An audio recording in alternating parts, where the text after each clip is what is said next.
Hey everyone, it's Armor Gaming. Welcome back to my channel and welcome to Monster Legends. We took on Power of Fun not too long ago. Well, I guess it depends when you're watching this video. And so I want to show you all 5 of my battles. I'm going to be doing commentary on all of them. I'm also going to just show the case of all 5 battles in a single video if you just want to see the battles and not worry about hearing my voice for so long. But this first battle I think might be long. There might only be 3 videos. I think I'll do this first video, and then the next 2 battles, and then the next 2 battles. Because for the first battle, it was very tough to decide on a team. So essentially I just started off by showing off who we're facing. This is Power Fun. My first base was the very last base. That's the team I put on defense.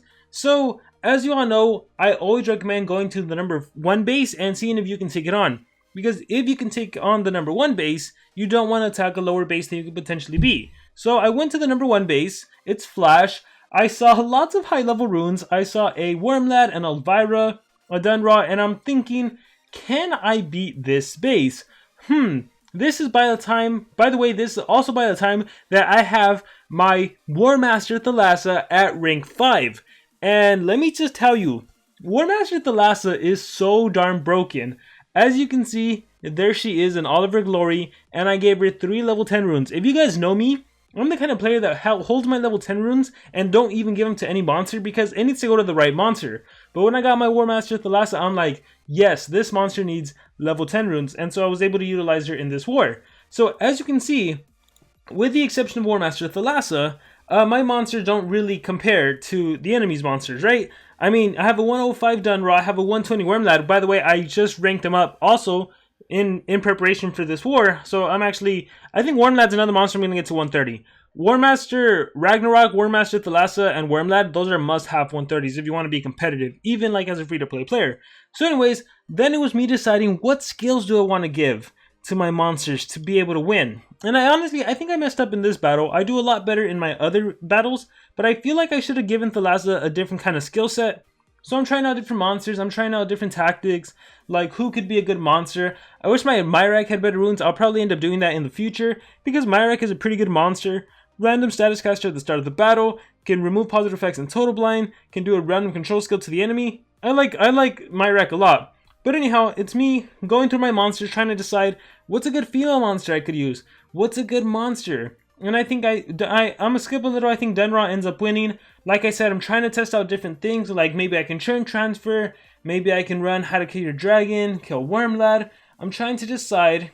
Here's me clicking on Wormlad, changing his runes up. So I don't want a life rune, right? Team speed, because I want Thalassa to go first. So let's see if I can do all team speed. And this is just me trying to figure different things out. I believe one disadvantage I have is that I couldn't activate my Rune Lord. Unfortunately, it was used for the previous war. So here's me swapping things out for Demise. And I don't even know who I end up using. I had to go into my other monsters to look for a rune. So what did I need? I think I needed a speed rune. I think I wanted to make my Wormlad faster than the enemy Wormlad. So here's me doing all the swapping, all the tactics. And what do I decide on here? Let's keep going. I gave Thalassa. No, Thalassa didn't change anything. And look, okay, here is the part where I'm like, no! My Guardian, I can't use them. I couldn't activate it for a whole 2 days, and you know me, I'm not gonna gem, especially for a war we're not even gonna win, let's be honest. So it's more about just beating individual players. That was the plan here. So okay, I think here I finally start scouting the enemy. So let's see. Right now I have Demise, I have Wormlad, and look at that, 7,079 speed, and then I think Wormlad also above 7,000. So I'm trying to see what could I potentially change to give me a competitive advantage, right? I know my Thalassa can go first. I know she can remove positive effects. I know she can trait disable. So here's me looking at the skills. High pressure fluid removes positive effects, gives 1 extra turn to itself. Plankton Eater is the trait disable extra turn skill. Abyss Bottom is the removes positive effects, trait disable and mega freeze to all enemies. Waves of Momentum is the single remove positive effect and not trait disable, single remove positive effects and mega freeze. So I'm going to change skills, and what do I get rid of? Let's see. If anything, looking through my skills, I think I wanted to potentially use my Freeze Hater skill, but let me see what I do. Here, we'll kind of scroll through. Thalassa Chosen. So I decided to get rid of Trait Disable, the single Trait Disable extra turn skill, and put Thalassa Chosen, which is the Freeze Hater skill, because I figured maybe I could use that to my advantage. And let's see. Demise, what does Demise get? Demise gets a Stamina Regen Relic, which makes sense, and a Healing Amulet, which makes sense. So if anyone has that Bronze Healing Amulet, it's a relic worth ranking up.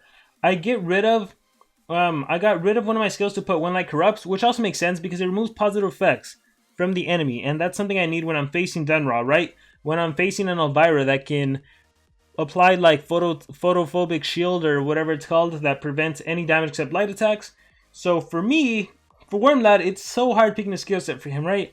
I have Righteous Evil, the Sunburn and Curse skill. I have Restore the Dream. I have the skill that removes positive effects twice. I need Revival. That's a must-have. Did I give him a Strength? At this point, I gave him a Strength rune. I remember trying to decide, like, do I just give him How to Kill Your Dragon to OTK the enemy Wormlad, even if he revives? Like, if I can take him down once and then Uriel's Essence, but like, he's not even the attacker. So because I know he's not an attacker, I know he's running Revival. I know he's running Restore the Dream. He's probably running the Curse and Sunburn skill. So it's tough to decide what to do. But anyhow, what do I decide to go with? I decide to go with Attacker Wormlad. Thalassa's chosen just for the Attacker Wormlad. That way, if I Mega Freeze everyone with the Freeze Hater, that's triple damage. So potentially, if I would have done How to Kill Your Dragon and the Freeze Hater, that would have been 9 times his damage against Wormlad. Anyhow, the challenge here was the enemy starts off with Evasion. Everyone has Evasion, and then Dunraw has the Mega Taunt, right? So I believe the first thing I do is High Pressure Fluid. So the whole point of making my Demise go second in the turn order was so I can turn transfer back into my Thalassa. So High Pressure Fluid, that gets rid of positive effects on Dunraw. So Mega Taunt is gone. That allows me to attack whoever I want. Well, luckily I have Abyss Bottom, which removes positive effects, trade disables, and applies Mega Freeze. So I believe I target Wormlad, and just like that, both Dunraw and Wormlad are Mega Frozen. And then, perfect, I get to do Strength from Beyond on my Thalassa, who is not an attacker by any means, but by doing Strength from Beyond on Thalassa, I am able to do two things. One, I'm able to do Thalassa's Chosen. Thalassa's Chosen is a skill that gives Freeze Hater to an enemy monster, and which essentially means if the enemy monster is frozen, and if I have Freeze Hater, I will deal triple damage against that monster. But more importantly, I'm also able to do Waves Momentum. Waves Momentum is a skill that removes positive effects and then applies Mega Freeze. So check this out. Thalassa's Chosen on my Wormlad, removes all negative effects, applies Freeze Hater, gives 1 extra turn to itself, and then I'm also able to do High Pressure Fluid, which I don't necessarily need because Wave Momentum removes positive effects before applying the Mega Freeze. The only bad thing here would be, what if the freeze didn't land? And look, it didn't land. What bad luck could I have? It did not land. The whole point relied on Mega Freeze landing, because if it doesn't land, Warmaster Elvira can do so many things. Warmaster Elvira can remove negative effects from the enemy team, and so the Mega Freeze would have disappeared. So what ends up happening is that Elvira does Light of Salvation. So take a look at how much damage that dealt. My goodness, I had a 34k shield. Where is it? I had a 34k shield. It got rid of my shield, and look at my HP from 68k. Solaris the Sword kicked in, the Amulet kicked in. I was down to 41k with no stamina. Fortunately though, Light of Salvation does remove negative effects, so Wormlad remained trade disabled and immune to freeze. Dunraw, not immune to freeze, Mega Frozen. Dunraw is also Mega Frozen. So it wasn't bad, and the good thing that I had working for me was that that's an attacker Elvira and not such a supportive Elvira. So I think if it would have been like a speed Elvira, a team speed Elvira, potentially would have done like Warmaster Aura or whatever it's called that removes negative effects. So fortunately, remained frozen, and then it's my turn. Ooh, keep in mind, I have Freeze Hater, and I have a Strength rune. So what am I going to do? Well, Righteous Evil, of course, so let me click on that. Bam. Okay. Oh, yeah, but of course, Photophobic Shield, right? The shield I talk about, they only take damage from light-based attacks. So that was unfortunate for me. I do believe I still do it just because of the DOTs, right? The Curse, the Sunburn. Yeah, the Curse and Sunburn, they are still frozen, so I'm good there. I think it was now about immobilizing Elvira. That was the plan. So I do when Light Corrupts, and I hope I can land something. I believe that's what I do. When Light Corrupts or Shield removed, and yeah, I think at this point it does do that's the skill, Warmaster Aura. So they are no longer frozen, no longer trade disabled, and this is where I'm like, oh my gosh, everything went awful. I'm going to restore the dream to get rid of my negative effects. My relic kicks in, Curse of the Pharaoh got hit negative effects again. Luckily, Healing Amulet kicked in, and I'm like, oh my goodness, how could everything just go wrong? Well, I do Thalassa's Chosen on myself, because that gets rid of negative effects, and I recharge. For my Demise, I can remove negative effects as well, so I do the Light within, I believe. I might do, yeah, the light within, get rid of negative effects, and I got a damage boost. Bam! Warmaster Thalassa dead. Keep in mind, that is an attacker Elvira. So see, my issue here was that I have two main threats, right? What? They're all main threats. They all have crazy runes and everything. If I don't kill Warmaster Elvira, she can kill me. She's a strong attacker. She can remove stuff. If I don't kill Wormlad, he can resurrect. So I have to kill Wormlad first. But then if I kill Wormlad, he has Urel's Essence, so he can come back. If I kill Elvira, he can resurrect, like I said. It's going to be hard to kill her. If I apply DOTs and everything, Wormlad can get rid of them with the Restore the Dream. It's tough. And then Dunrock can at any time activate Megatons, and then that becomes an issue. Oh my goodness. So I believe at this point I resurrect, because that's the smartest thing to do, right? If I bring Warmaster Thalassa back, the turn order will be in my favor. I have one of the best resurrection skills in the game. Endless Celebration removes positive effects. There we go. Thalassa's back in the game. Lots of HP. And I can essentially restart the plan. Right? I can trait disable. I can remove positive effects. I can do waves momentum to try to freeze everyone. So let's see how this played out. I believe I just go straight into Abyss Bottom on Wormlad to trait disable and try to mega freeze everyone. Let's see it play out. Oh wait, Thalassa chose him first, right? Gotta give myself a buff. And then Abyss Bottom. Which, can we just agree is a broken skill? And look at my luck.